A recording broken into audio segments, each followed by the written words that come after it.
બીજું, ઉત્તરદાતા ખૂબ જ વિશાળ ક્ષેત્રમાં ફેલાઈ ગયેલા, જેની પાસે આપણે માહિતી મેળવવી છે એ ઉત્તરદાતાઓ એનો વિસ્તાર ખૂબ મોટો હોય. દાખલા તરીકે વસ્તી ગણતરી છે તો વસ્તી ગણતરીમાં એક એક ઘરે આપણે માહિતી પૂરી પાડીએ, માહિતી મોકલીએ, એક એક ઘરે માણસ મોકલીએ અને પ્રશ્નાવલી મોકલીએ, એવડો ખૂબ મોટો વિશાળ વર્ગ હોય ત્યારે એવા સંજોગોમાં આ માહિતી છે અથવા આ રીત છે એ આપણા માટે અયોગ્ય બની જાય.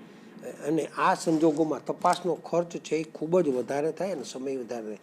સરકાર છે એ વસ્તી ગણતરીની માહિતી છે એ પ્રશ્નાવલી દ્વારા જ મેળવે છે, કારણ કે એની જે માહિતી મેળવે છે એની અંદર અલગ અલગ પ્રકારના ખાના કોલમ બનાવ્યા હોય, એ એક પ્રકારના પ્રશ્નો છે. પણ સરકાર પાસે એટલા માણસો છે અને સરકાર પાસે પૈસો ખર્ચવાની શક્તિ છે અને સરકાર પાસે એટલો સમય છે, એટલે એના માટે એ રીત યોગ્ય છે, પણ સામાન્ય માણસ માટે આ રીત યોગ્ય નથી.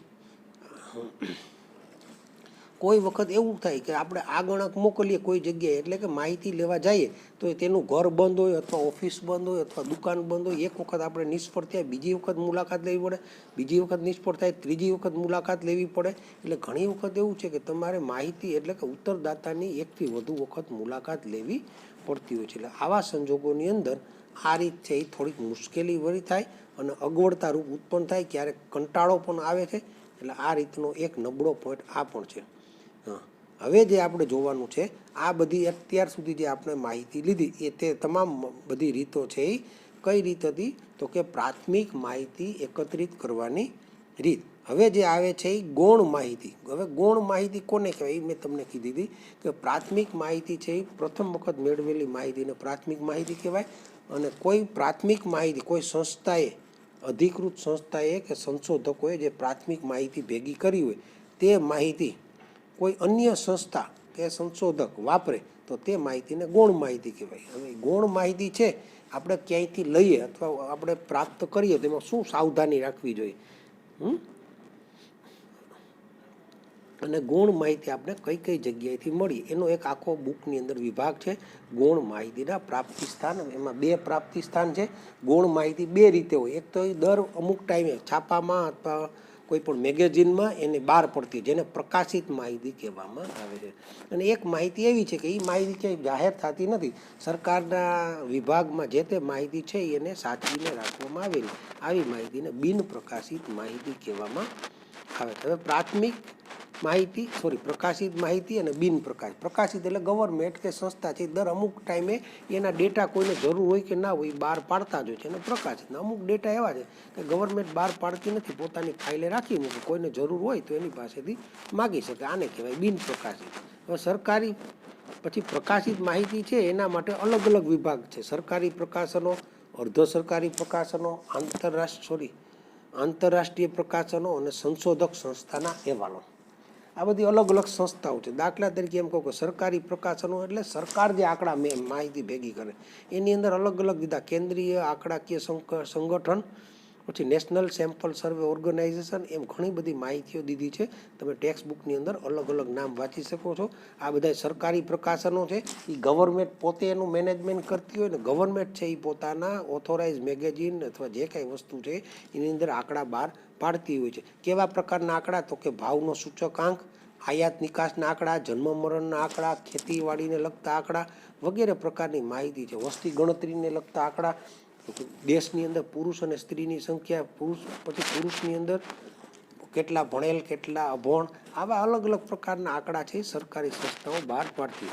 અમુક વસ્તુ એવી સંસ્થાઓ છે જે અર્ધ સરકારી છે, જેનું મેનેજમેન્ટ છે થોડુંક અમુક ટકા ગવર્મેન્ટનો હિસ્સો હોય છે, અમુક ટકા છે પ્રાઇવેટ પોતાની પાસે હોય છે, એટલે એને કહેવાય અર્ધ સરકારી. દાખલા તરીકે જીવન વીમા નિગમ, LIC લાઈફ ઇન્સ્યોરન્સ કોર્પોરેશન છે, પછી રાજ્યના વિદ્યુત બોર્ડ, પછી બીજ નિગમ, આ બધા છે અર્ધ સરકારી છે અને એ પણ અલગ અલગ માહિતી બહાર પાડે. અમુક છે આંતરરાષ્ટ્રીય પ્રકાશનો છે, ઇન્ટરનેશનલ જેને કહેવામાં આવે છે.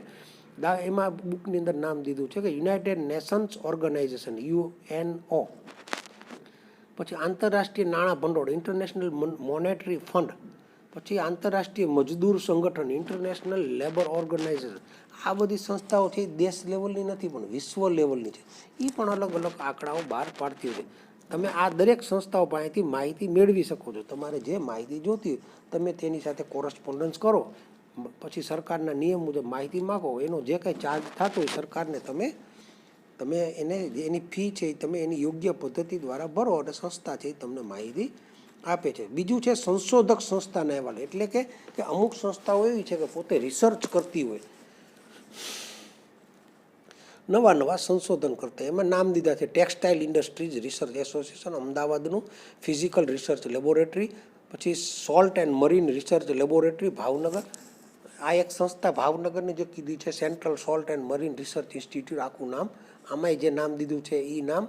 એ સંસ્થા છે એ કાંઈ નથી કરતી, દરિયાની અંદરથી જે નિમક નીકળે એ નિમક ઉપર અલગ અલગ પ્રકારના સંશોધન કરી અને એનો રિપોર્ટ પોતે રાખતી હોય, અને જે કોઈને માહિતી જોતી હોય એમાંથી માગે. દરિયામાં નિમક નીકળે એમાંથી નિમકમાંથી અમુક પ્રકારના તત્વો કાઢી અને એવું નિમક બનાવે કે જેથી કરીને પબ્લિકને હૃદય રોગના દર્દીઓને ઓછું નુકસાન થાય, એવું સંશોધન કરે છે. આ સંસ્થા મેં જોયેલી છે, એટલે હું તમને આ માહિતી થોડીક વિસ્તૃત આપું છું. આ બધી સંસ્થાઓ સંશોધક સંસ્થા કહે. દાખલા કે અટાણે કોરોના વાયરસ ફેલાણો છે, તો કોરોના વાયરસ માટે દુનિયા આખી સમગ્ર દુનિયાના અલગ અલગ દેશની અંદર ઘણી બધી સંસ્થાઓ સરકારી અને અર્ધ સરકારી એવી લેબોરેટરીઓ છે, નવા નવા સંશોધનો કરે છે. તો આવા સંશોધનો જે લોકોને સફળતા મળે એ પોતાના રિપોર્ટ ગવર્મેન્ટમાં સબમિટ કરાવે અને એને અનુરૂપ સરકાર છે એની વેરિફિકેશન કરે. તો આવી બધી જે કોઈ એને સંશોધક સંસ્થાના અહેવાલો કહેવાય. બીજું સ્થાનિક સ્વરાજ્યની સંસ્થાઓ, નગરપાલિકા, જિલ્લા પંચાયત, એગ્રીકલ્ચર યુનિવર્સિટી, આ બધા પોતપોતાના આખા વર્ષ દીના જે રિપોર્ટ હોય એની પાસે જે આંકડા હોય એ બહાર પાડતી. નગરપાલિકા છે એ પોતાના આંકડા બહાર પાડે, જિલ્લા પંચાયત પોતે જે કામગીરી કરતી એના આંકડા બહાર પાડે, ખેતીવાડીવાળા છે એ ખેતીવાડીને લગતા આંકડા બહાર પાડે. આવા બધા સંસ્થાઓના જે કંઈ ડેટા છે એ પોતાની પાસે હોય. એટલે જેને માહિતીની જરૂરિયાત હોય એ આ તમામ જે સંસ્થાઓ કીધી એમાંથી જે સંસ્થા લાગુ પડતી હોય તેની પાસેથી પોતે માહિતી મેળવી શકે છે, અને એના જે કંઈ એને અનુરૂપ જે કંઈ એના મીડિયા હોય એમાં બહાર પાડતી હોય. આ બધી પ્રકાશિત માહિતી, આ તમામ માહિતી છે એ બહાર જાહેર કરે છે. અમુક છે વર્તમાન અને સામાયિકો, અમુક ન્યૂઝપેપરો છે એની અંદર અમુક કોઈ પણ પ્રકારના એવી હોય માહિતી હોય તો એ લોકો એમાં બહાર પાડતા હોય છે. એમાં ઘણા બધા નામ દીધા છે, અર્થશાસ્ત્ર, વાણિજ્ય, વ્યાપાર, રમત ગમત, એવા અલગ અલગ પ્રકારના જે ક્ષેત્રો છે, રાજકારણ છે, કોમર્શિયલ, પછી બિઝનેસ છે, એને લગતા અલગ અલગ માહિતી હોય. એ માહિતી છાપાની અંદર અલગ અલગ પ્રકારના મેગેઝિન, અલગ અલગ પ્રકારના ન્યૂઝપેપર, એની અંદર એ લોકો માહિતી આપતા હોય. જેને જોતી હોય તેમાંથી લે છે, ન જોતી હોય નથી લેતા. તો આ માહિતી થઈ વર્તમાન પત્ર અને સામાયિક. તો આ બધી માહિતી પ્રકાશિત માહિતી થઈ છે. અમુક માહિતી એવી છે કે જે બિન પ્રકાશિત છે, એ ક્યાંય જાહેર કરતા નથી. કોઈને જરૂરિયાત ઉત્પન્ન થાય તો તેમાંથી તે લોકો વિનંતી દ્વારા આ પોતે સંસ્થામાંથી મેળવી શકે છે. એની અંદર તમે બુકમાં જોશો તો ખ્યાલ આવશે કે સંસ્થા દ્વારા કેટલીક આંકડાકીય માહિતી પ્રકાશિત થતી નથી, પરંતુ વિનંતી કરી, તમે રિક્વેસ્ટ કરો, ખાનગી અને જાહેર સંગઠનો દ્વારા સંદર્ભ માટે તૈયાર કરેલ બિન પ્રકાશિત અહેવાલમાંથી માહિતી મેળવી શકાય છે. તમે કનેરિયા સ્કૂલ છે દાખલા તરીકે, તો એમાં એ માહિતી ક્યાંય એમાં કર્મચારી કેટલા છે, કેટલા વિદ્યાર્થી છે, પછી કર્મચારીનો પગાર શું છે, આ શું છે, એ ઘણી બધી પ્રકારની એવી માહિતી છે. એ માહિતી ક્યાંય જાહેર થતી ના હોય, પણ કોઈ માણસને માહિતી જોતી હોય તો એ માહિતી માગે તો એને માહિતી આપવામાં આવે કે ભાઈ કર્મચારી એટલા છે, તેમાં આ વિષય આટલા વિષય ફલાણા સાહેબ લે, આ વિષય આ લે છે, એવી માહિતી ઘણી બધી હોય છે. તો એ માહિતી મેળવી શકે છે. અમુક માહિતી છે એ ખાનગી હોય, અમુક માહિતી સરકારના નિયમમાં આવતી એટલે એને આપવામાં આવે છે.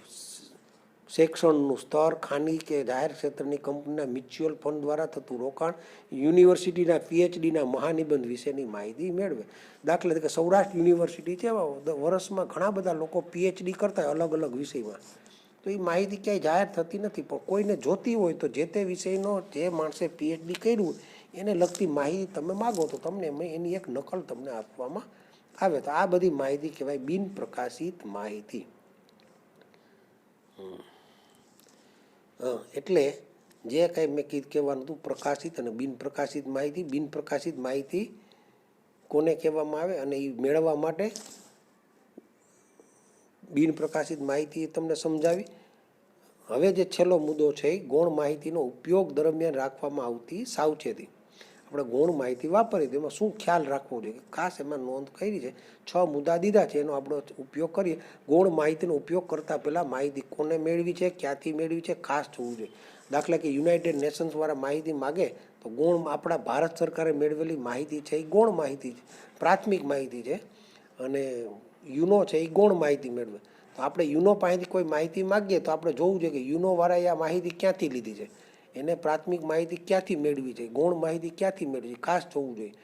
એટલે ગૌણ માહિતી તમારે વાપરવી હોય તો પહેલાં એની ખરાઈ કરવી પડે કે માહિતી કઈ જગ્યાએથી મેળવી અને કોની પાસેથી લીધી. શું કામે તો કે જેની પાસેથી લીધી છે એ વ્યક્તિ છે અથવા સંસ્થા છે એ કેટલી ચોકસાઈવાળી છે અથવા કેટલી વિશ્વાસનીય છે, ખાસ જોવું જોઈએ. આ એક મુદ્દો. ગૌણ માહિતી મેળવવાનો હેતુ અભ્યાસના હેતુ સાથે સુસંગત હોવો જોઈએ. તમે કોઈ માહિતી મેળવો, ગૌણ માહિતી કોઈ સંસ્થા પાસેથી પ્રકાશિત માહિતી કે બિન પ્રકાશિત માહિતી તમે મેળવો તો તમારે જે ઉપયોગ કરવો છે એને અનુરૂપ જ તમારે માહિતી મેળવવી જોઈએ. પછી ખૂબ જૂની ન હોવી જોઈએ. જે તમારે માહિતી જોતી હોય ખૂબ જૂની ન હોવી જોઈએ. તમે જે સંશોધન કરો છો એ સમયના ગાળા દરમિયાનની જ હોવી જોઈએ. તમે એમ કહો કે સોના ઉપર સંશોધન કરવું છે, અનાજ ઉપર કરવું છે, પેટ્રોલ ઉપર કરવું, તમે એમ કહો પેટ્રોલનો ભાવ વધારો આપણે જોવો છે ટૂંકા સમયના ગાળામાં, વર્ષદીના ગાળામાં પેટ્રોલમાં કેટલા ભાવ વધારો થયો તમારે જોતો હોય તો તમારે આ વર્ષનો 2020નો અથવા 19નો જ તમે જોઈ શકો. તમે 2005નો ગાળાના તમને ભાવ વધારે આવે તો એ માહિતી યોગ્ય નથી. એટલે કે તમે જે માહિતી મેળવો એ માહિતી તમને લાગુ પડે એવા નજીકની હોવી જોઈએ, નજીકના ગાળાની જ હોવી જોઈએ, ખૂબ જૂની હોવી જોઈએ નહીં. ગૌણ માહિતીનો ઉપયોગ કરતાં પહેલાં માહિતીનું કાર્યક્ષેત્ર શું છે, તે કયા વિસ્તાર માટે એકત્રિત કરવામાં આવેલ છે અને વપરાયેલ પદોની વ્યાખ્યા વગેરેની જાણકારી હોવી જોઈએ.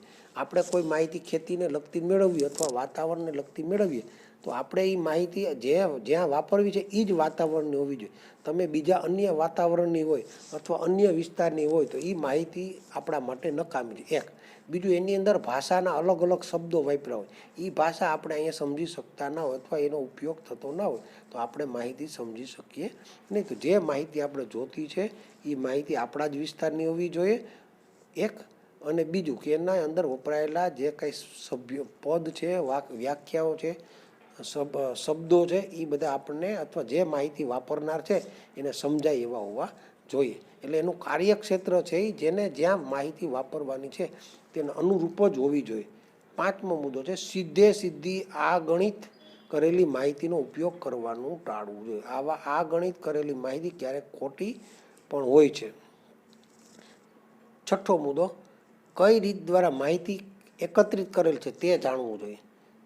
સંશોધક કરતાં તે રીતના લાભ ગેરલાભથી વાકેફ છે.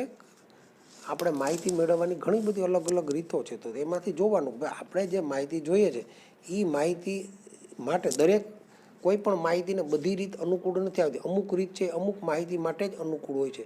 તો આપણે જે માહિતી જોઈએ છે એ માહિતી છે એ માહિતીને અનુરૂપ જે માહિતી આપણે મેળવીએ છીએ એમાં વપરાયેલ રીત અનુકૂળ છે કે નહીં. કોઈએ ટપાલ દ્વારા માહિતી મેળવી ને આપણે એ ટપાલ દ્વારા મેળવેલ માહિતી હાલ એમ જ ના હોય, ડાયરેક્ટ રૂબરૂ જ જવું પડે એવી માહિતી હોય તો આપણે ડાયરેક્ટ પદ્ધતિ એટલે કે પ્રત્યક્ષ તપાસથી મેળવેલી માહિતીની જ રીત દ્વારા જ મેળવેલ માહિતી વાપરવી જોઈએ. કોઈ વખત એવું છે કે ભાઈ આપણે એમાં ડાયરેક્ટ ન ગયા હોય, પ્રત્યક્ષ ન ગયા પણ પરોક્ષ ગયા હોય તો ચાલે, તો એ રીતવાળી માહિતી હોય તો પણ ચાલે. એટલે આપણે આપણી જરૂરિયાતને અનુરૂપ એમાં વપરાઈ ગયેલી રીત છે કે નહીં તપાસ કરવી જોઈએ. તો ચાલો મિત્રો, આ પ્રકરણ છે એ તમને ઓનલાઈન શક્ય એટલી સરળતાથી ભણાવવા માટે પ્રયત્ન કરવામાં આવ્યો છે. આ પ્રકરણની અંદર સ્વાધ્યાયમાં પહેલો વિભાગ છે જેમાં બહુવિકલ્પ પ્રશ્નો, ચારેય બહુવિકલ્પ પ્રશ્નો માટે સાચા વિકલ્પની પસંદગી કરવાની છે. એક પ્રશ્ન માટે 4 વિકલ્પ દીધા છે, એમાંથી કોઈ પણ એક સાચો છે, 3 ખોટા છે. તો તમારે પ્રશ્ન લખી તેની નીચે એક વિકલ્પ લખવાનો છે. આ રીતે એ વિભાગની અંદર જેટલા પ્રશ્નો છે દરેકના જવાબ દેવાના છે. એ રીતે વિભાગ બી, વિભાગ સી, વિભાગ ડી, વિભાગ ઈ, આ રીતે ઈ વિભાગ સુધીના પ્રશ્નો આપેલા છે. તમને અગાઉ ગ્રુપની અંદર જે પ્રકારે સૂચના આપવામાં આવી છે તે મુજબ આના પ્રશ્નોના જવાબ લખવાના છે. ચાલો, આ સાથે પ્રકરણ 1 પૂરું થાય છે. દરેક વિદ્યાર્થીઓને ખૂબ ખૂબ શુભેચ્છા. અને કોઈ પ્રશ્ન ન સમજાતો હોય કાંઈ એવું હોય તો મને ફોન દ્વારા અથવા અન્ય કોઈ મેસેજ દ્વારા કે મારી પાસેથી માહિતી મેળવવી ટ્રાય કરવી.